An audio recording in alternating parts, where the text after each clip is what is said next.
And one final quote from Salt, Sugar, Fat, How the Food Giants Hooked Us by Michael Moss.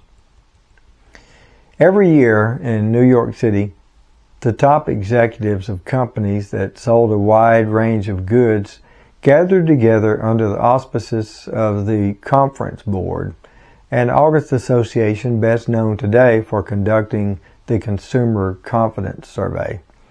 In 1955, the dinner speaker was Charles Mortimer, and he got right to the point. Food, clothing, and shelter were still important, he told the crowd, but now there was a fourth essential element of life that could be expressed in a single word: convenience, spelled out with a capital C. Convenience is the great additive which must be designed, built in, combined, blended, interwoven, injected, inserted, or otherwise added to or incorporated in products or services if they are to satisfy today's demanding public. It is the new and controlling denominator of consumer acceptance or demand. To put that in perspective, that was 3 years before I was born, and I'm probably older than you are. In the following pages, the author goes on to explain how the processed food companies began a relentless campaign to convince the American consumer that they needed and deserved convenience.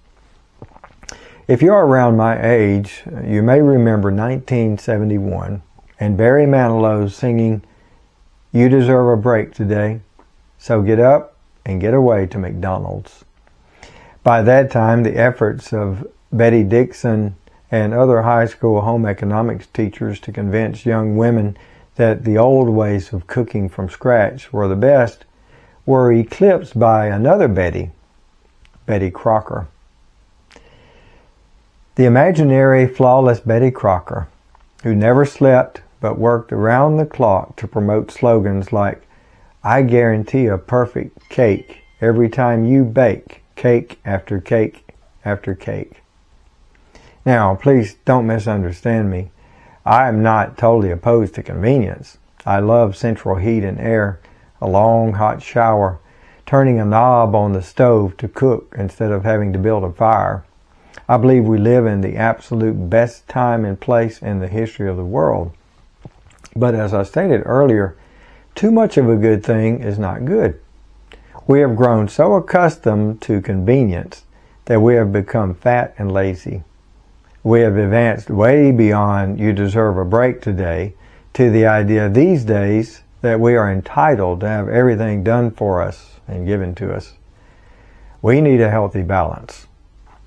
Instead of driving around the Walmart parking lot for 10 minutes waiting for a space that's 100 feet closer to open up, we need to walk more, a lot more. Instead of relying on giant processed food companies to prepare our food, we need to get back to eating the real food that God provides. Instead of relying on doctors and drugs to keep us healthy, we need to go back to the great physician, the creator of our body, and rediscover the plan for diet and lifestyle that he designed to keep the body healthy for 100 years or more.